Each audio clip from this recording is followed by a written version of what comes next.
Welcome back to the Y.E.S Functional Longevity Podcast. We give you insight on how to get fit, feel younger, and live better. Good afternoon. My name is Chris Borda, best-selling author and owner of Y.E.S Fitness. First off, I want to thank you for taking the time from your busy day to listen to what I have to say. I appreciate that. I don't take it lightly. So I hopefully the information I give you today will help you live longer lives, healthier lives, improve your health span. Just a little bit of housekeeping. You can get our show notes, transcript, and timelines. You can rewatch it.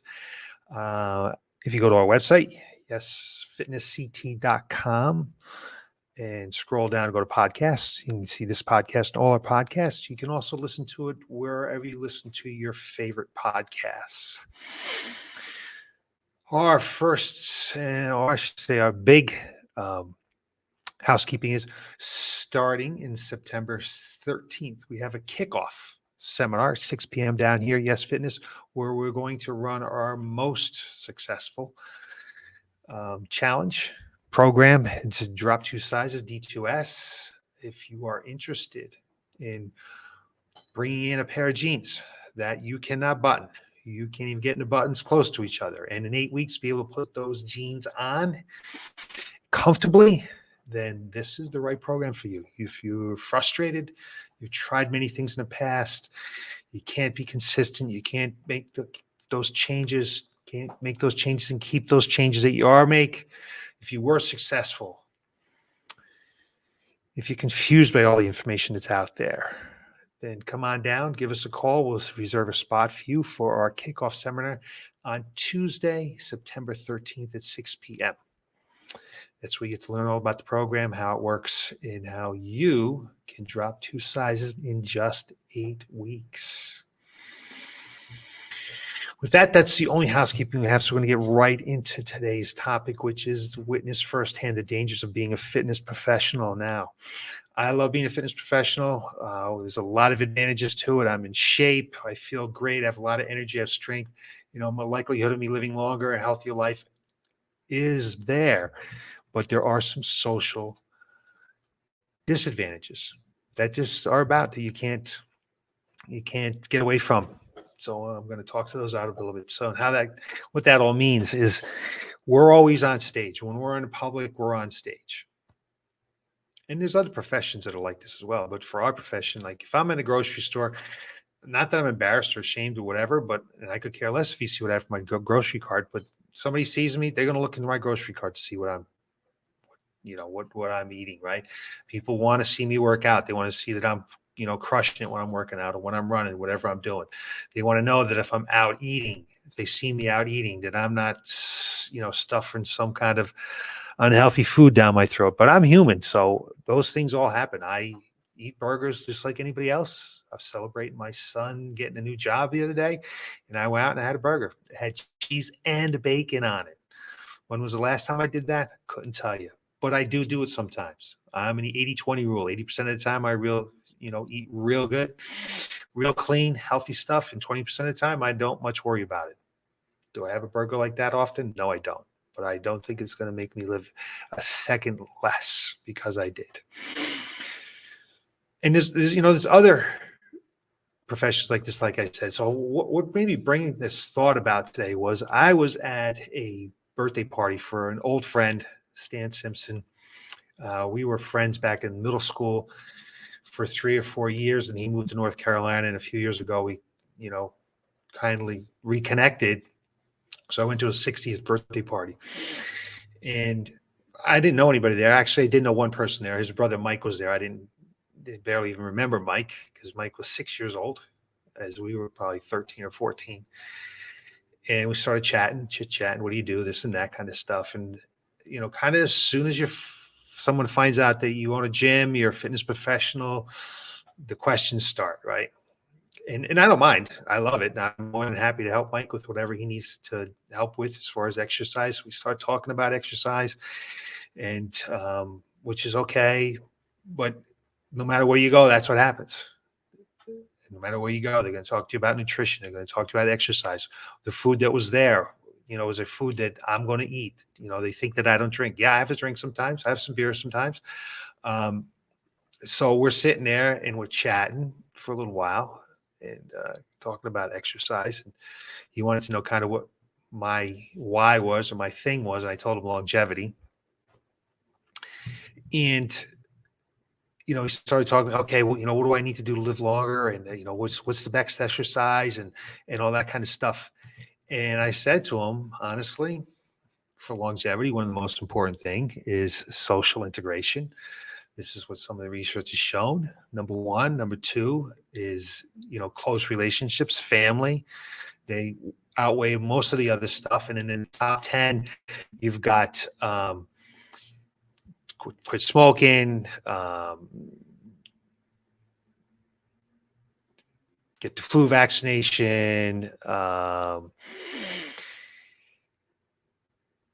thinking off the top of my head now. I kind of forgot all the different ones that they are. Oh,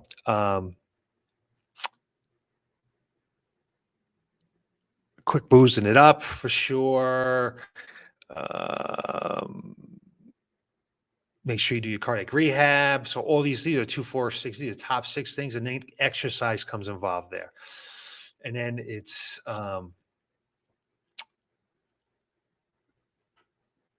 good weight over overweight and hypertension and there's a ninth or 10th one there that breathe clean air. Those are like the top 10 things, right? And nutrition isn't even in there, right? You want to be a healthy weight, but nutrition isn't even in there, which kind of blew his mind. And we talked about the fact that it's about relationships and why do we want to have relationships, whether they're close with family or just other people, because if we don't have relationships when we get older, we don't have a reason to get up in the morning. We're not happy. We're depressed. When depression sets in, we're not taking care of ourselves. We're not eating well. We're not moving well. We're doing all the things that we're going to accelerate the aging process. So those 2 things are the top. But when we get down to exercise, he told me what's the best. And excuse me one second. Just walked in. Yeah, you can go ahead and take those. Go ahead. Yeah, I'm going to take them. I just just tell her how beautiful they were. Okay, sure. I'll let her know. I'm on a broadcast, so that's why I get to chat. That's okay. No problem. No problem. So apologize for that. Somebody just walked in. Let me get my train of thought again here. So exercise. You want to know what's the most important thing you can do for exercise. And I told him strength training, which a lot of people think, hey, do cardio, right? And we didn't get too much into fat loss, which I tell them strength training again, but it's about muscle mass. It's about having strength. It's about having power.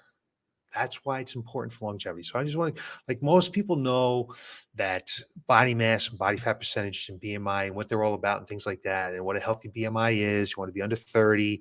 And once you get above that, you're overweight and obese and things like that. But BMI doesn't tell the whole story, right? Muscle mass is what's important. And strength training is how you get muscle mass, resistance training. And I think most people know that when they step on a scale, everyone realizes that's just a measure of gravity. That's the sum of all your total body parts. Doesn't really tell us that much. Sure, it tells us a little bit about for BMI, but it doesn't tell us enough, okay? And I know most people are worried about their fat content, how much fat they have on their body, but a scale doesn't really tell us that. And what we want to know really is what our lean mass is and what our muscle mass is. And obviously, in that number, lean body mass is our bone mass, but it's our muscle mass that we need to know. And most people probably understand that about 70% of our body's water content, and that most of the water is inside our cells, and it's inside of our muscles. So muscle mass and lean mass are very hydrated tissues. So fat mass is actually not very hydrated. And it's the preservation of muscle mass. And that's why we want you to drink a lot of water. Okay, that's why we're always talking about drinking water. But the preservation of muscle mass is throughout life and really critical as we get older. It's critical for our health. And a lot of people are going to say, well, it's great I've maintained my body weight. I'm only 5 or 10 pounds. I'm not that far off of what I was in my 20s, but they didn't maintain their muscle mass. And they're kind of like what we call skinny fat. So their weight is good, but they don't have a lot of muscle. They don't have a lot of strength. And what studies are showing is that muscle mass correlates specifically with mortality. And there's an inverse correlation with that. And it kind of makes sense. Our ability to move around, get up and get out, get in and have a chair, do all the things, do our daily active lifestyle, right, is important. And as we get older and we get to a stage in our life where we can no longer or not able to do these basic activities, our basic activities of daily living, then we have to start to depend on someone else for our care. So you can see how just simple correlation between muscle mass and mortality. It's incredibly important. This is an important organ for your longevity. And I've also seen some studies now that correlate specifically lower body strength with improved cognition. Just another thing. So that's why it's so strong. That's why I wrote a book on it. Okay, that's why, I wrote a book on strength training, #1 bestseller on Amazon, because it's that important. If you came to me and said, I got to work out twice a week, I'm going to tell you, you need to do strength training. And I'm going to need to tell you that you need to get out there and at least walk 20 to 30 minutes a day. So we lose about a third or about 1% of our muscle mass per year, or starting around age 30, and about 1 to 3% drop in strength or power. So the muscle mass actually declines slower than we lose our strength. And what we're really losing, we lose power. We've talked about that before. And as much as we try to slow this down, it would be beneficial, okay, to have as much muscle mass as we can as we get older. Research shows high versus low level of fat-free mass showed a 30% decrease in mortality risk. Muscle mass, you want to keep it.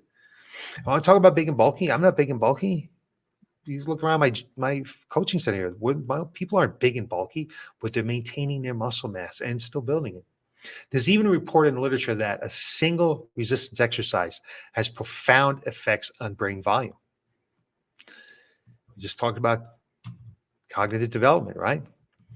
And there's a statistically significant increase in gray matter density in different parts of the brain from doing strength training.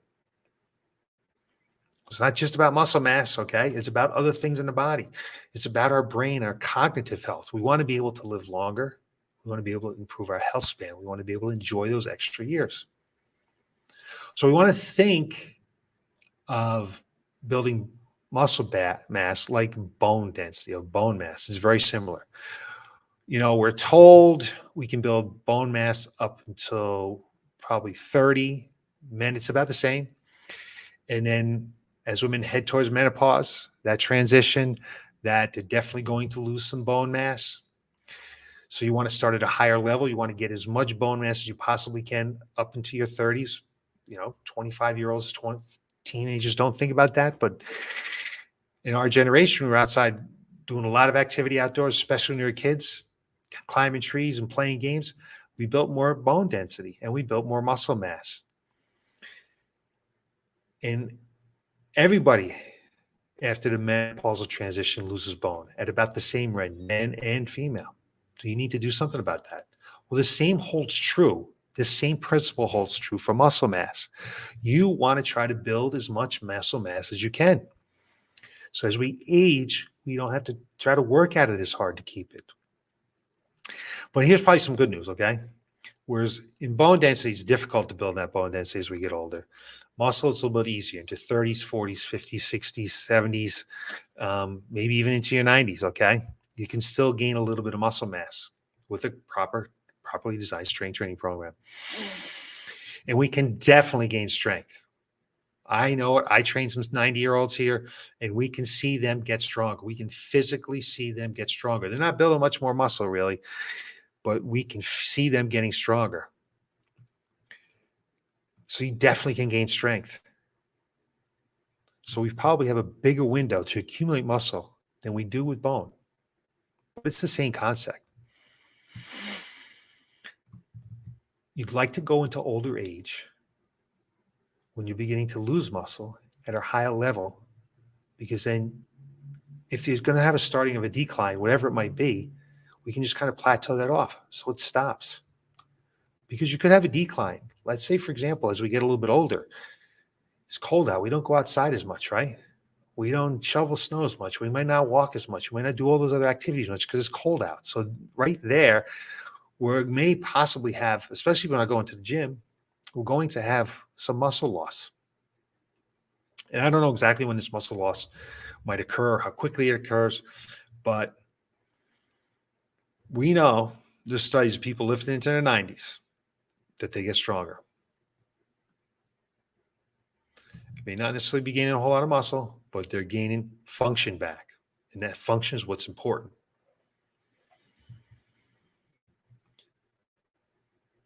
So at the end of the day, being able to get up and down out of your chair, go up and down stairs, carry the groceries, play with your grandchildren, is that important. So these sorts of little things in life, these everyday activities that we take for granted when we're younger can make a difference when we're older, like with falls, breaking hips, tripping, and just not having the energy or the strength to do the things that we want to do.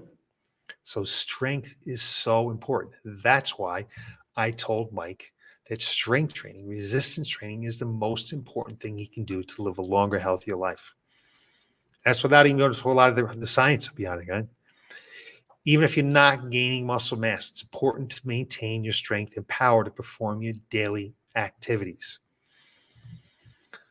So the strength and the power is really the key point, really what's going to improve your quality of life as you age. And being able to delay the onset of these age-related diseases and it hit us later in life, okay? Having that strength and that muscle mass is going to ward off those diseases, kind of delay them. So right now, the guidelines are 150 minutes weekly of moderate to vigorous activity, okay? And if you do that and you get even more is more benefits. We talked about just a few weeks ago. A little bit more than that's you're going to gain some more benefits. There is a cutoff at that, but it was a crazy number that most people aren't going to do. And if you're getting in there and you're getting into the gym a couple of times a week, doing some solid resistance training, research has shown that you're going to put on probably an extra 4 years of life, but not just put on an extra 4 years of life, but those extra years are going to be better. You're going to be able to live better. So the number one way to affect strength, muscle mass, power, your longevity, to be able to function during your longevity is strength training, a properly designed strength training program. A couple days a week. Is a third day necessary? Not necessarily in my eyes. I think a third day you need to do some more metabolic type training, a little bit more power training, a little bit more interval training to improve your aerobic capacity. You're not going to get the same benefits out of the strength training a third day as you did when we were younger. So if you think about the towel analogy, you drop a towel in a bucket of water, you take that towel out and you wring that towel and a lot of water comes out. Strength training is what's coming out of that towel. It's the number one thing. So beyond that, to think about is your protein intake. Higher protein intake correlates with reduced muscle mass loss and decrease in frailty risk in older adults. So your protein intake is important. And why is it important? It's not as important as strength training, but it is important. Protein is different than anything else that we eat, okay? We take in carbohydrates and fats, that's for fuel. We put it in and we burn it and put it out. Some of it gets stored, but protein is something else. It's like the building block of the body. We really can't store too much of that. It kind of gets stored in the muscles, but we use it as a building block of the body. kind of reservoir in your muscles to be used later for when we break down the body, when we think about bricks. We're building a brick wall, right? So your body's a brick wall. We do exercise. We take some blocks out of that wall. It gets regenerated with that protein and refilling those blocks. When we're younger, it's very efficient. When we're older, it's not quite as efficient. So the RDA for protein is 0.8 grams of protein per kilogram body weight. But I can tell you what we're talking about for the prevention of muscle mass, just protein itself, okay, and to help reduce that risk of muscle mass, the research that I see suggests that a minimum is much closer to 1.2 grams per kilogram of body weight.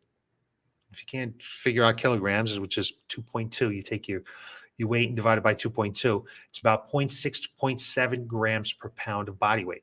Now, we talk about when we're doing fat loss programs, we're talking about taking in 1 gram per pound of body weight, 1 gram per pound of lean body mass. So we have lean body mass and we have fat. So if you're taking in 6 to 7 grams per pound of body mass, that per pound is your total body, not just your lean mass. So it's going to be kind of close there.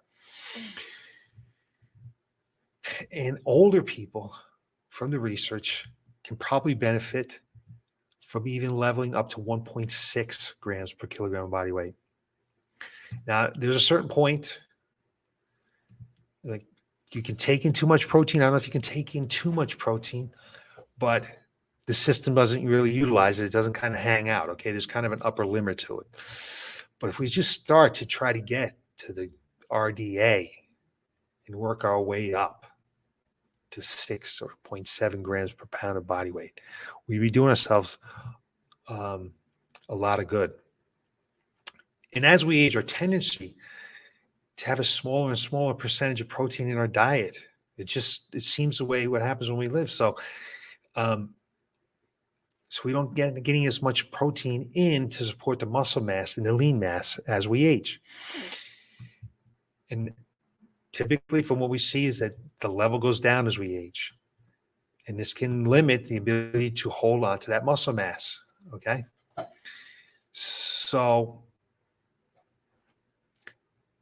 0.8 is the RDA, but we're going to look at 0.12 to optimize. It's the optimal level to be at in our protein intake, especially as we age.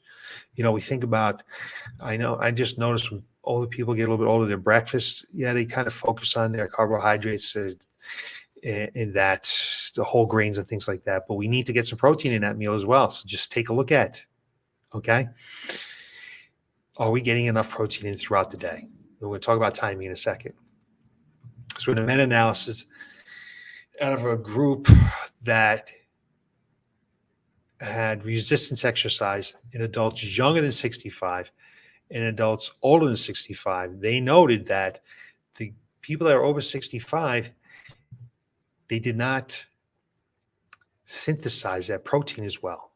The body didn't utilize it as well. So to go back to the brick analogy for a second here, replacing those bricks when we're younger was very efficient. Okay. We break it down, knock a brick out of the wall, another brick goes back in. But as we get older, the body cannot replace those bricks as well. The protein is not synthesized as well. So we want to make sure we're getting enough in there. Okay. Keep in mind, resistance training is number 1. Protein intake is number 2. And then some people are going to ask me about protein timing.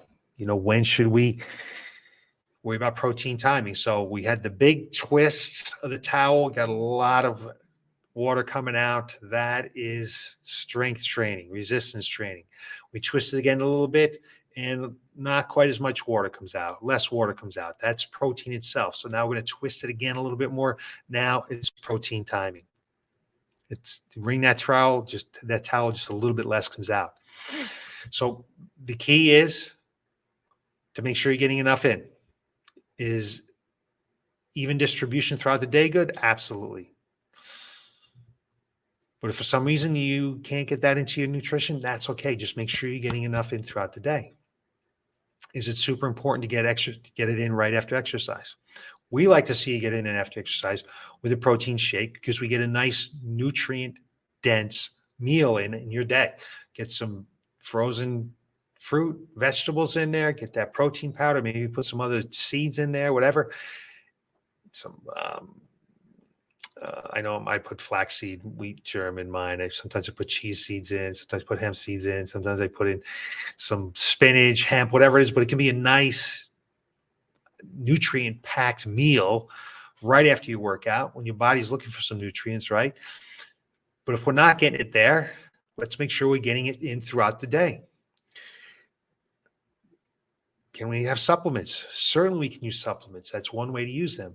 But what's really important is that we're getting a total amount in for the day. So add it up. So if we were to squeeze that chow one more time, right? So we've got resistance training, and we've got protein. Total intake is super important, but timing is not as important. The quality of the protein. So we certainly want to have good quality protein, okay? But it's not the most important thing. Obviously, animal meat is highest in essential amino acids. It's higher than the plant protein. Some people don't want to eat red meat. Some people don't want to eat meat at all. Some people, vegans and vegetarians, don't want that at all.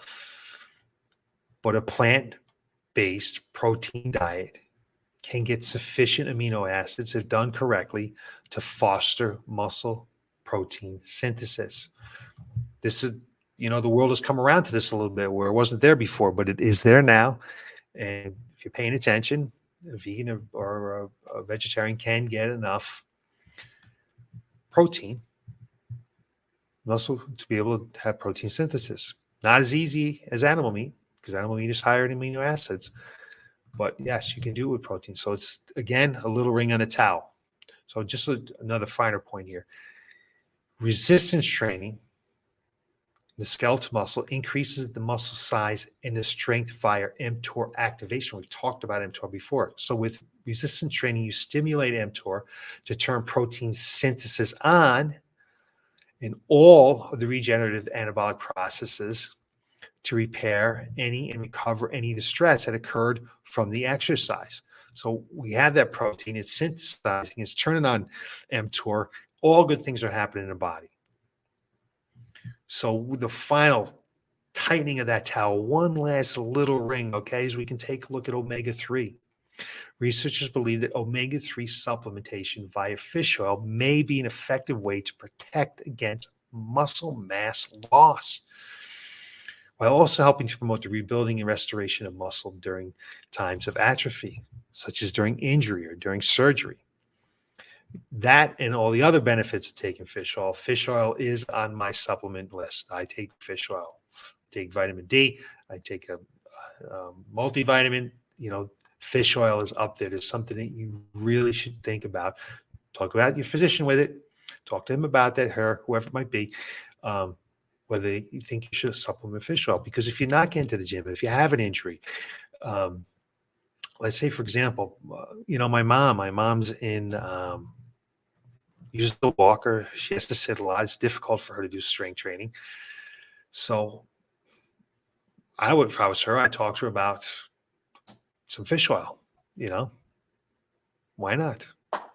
Maybe even some stuff going on with creatine as well. And I know there's some creatine studies showing the benefits in our mental health as well. So there are some other ways, but the number one way is through resistance training. That's what you need to know. That's what you need to understand. You need to try to get to the gym or coach twice a week. If we're 40, 50, 60, 70, 89 years old, that's where you need to be. In our 40s, maybe you want to go 3 times. So, hey, let's at least get twice in there, right?